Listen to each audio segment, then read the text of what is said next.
Assalomu alaykum aziz yurtdoshlar. Yaxshimisizlar, yaxshi yuribmisizlar? Uzak yaqindagilar hammangiz. Bugun San'atchilar ko'chasida og'amizni ixchamli bir choyxonasi bor. Shuni tushirib bir obzor etib beramiz, xudo xolasa. Kelib hammangiz ko'rsangizlar, yeb ko'rsangizlar ham bo'ladi. Rabotchi Salavoy, xudo xolasa. Hammangizga manzur bo'ladi deb umiddaman. Endi ko'rsatib o'tsak, bir marshrutkasi Paxtakorning yo'li. Bu yandan kelsangizlar Dayotex. Yanımız Aksaray, Şahsaray, Obulgay'ın köprü. Hamma biladi bu yerni. Xudo xolasa boshlayveramiz. Yine birinchi bo'lib tandırımızı ko'rsatsak. Keling, ko'rsatib bering bir somsalarni. Ajoyib somsalar. Bu molnikimi? Mal gördüm. Mol go'shtidan, necha so'mdan bu? 13. 13 dan yani. Ajoyib. Bo'lsa boshlayveramiz. Jamlar yine. Yani çakıl ovqatlar bor bu yerda usta. Yine bir de pireşkan var.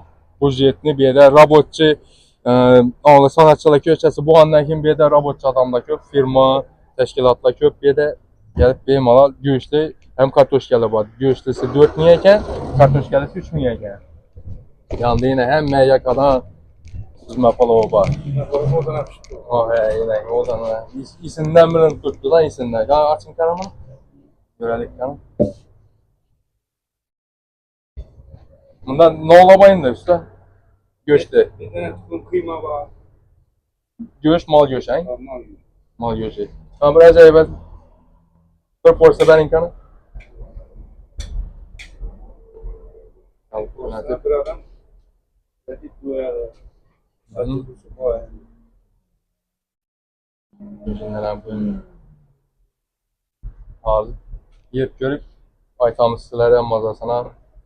Özəniz gəlib, əgər işanmasanız da yeyib görüb baxasan ayta verəsilər. Xudo xolasa. Bir yerdə hələ qiziqarlı nərsələr boladı. Dostlar, hələ bir ulu tavaqda aksiya ötkəzətdirlər. Ustamız özə düşündürüb aytıb verədi ki, rəqəli videolarımızda aytıb ötədi. Boldu içana sazı yeyib görüb baxasan aytamız. Bismillah.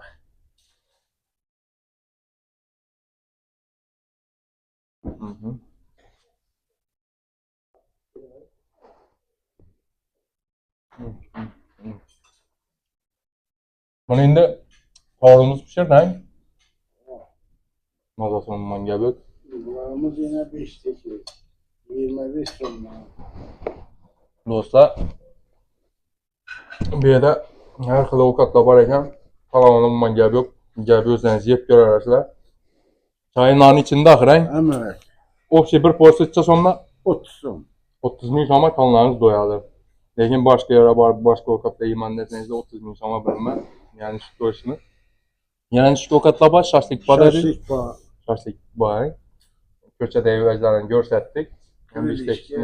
Kırılışkan var ekan. Tavuk setke. Tamam, tavuk setkan var ekan. Gəlsənizdə işqab könlünüzdə mənzur bolanan konstitusionda var. Adli Salavay. Adli Salavay. Tamam. Bir de özü hem bir nakon.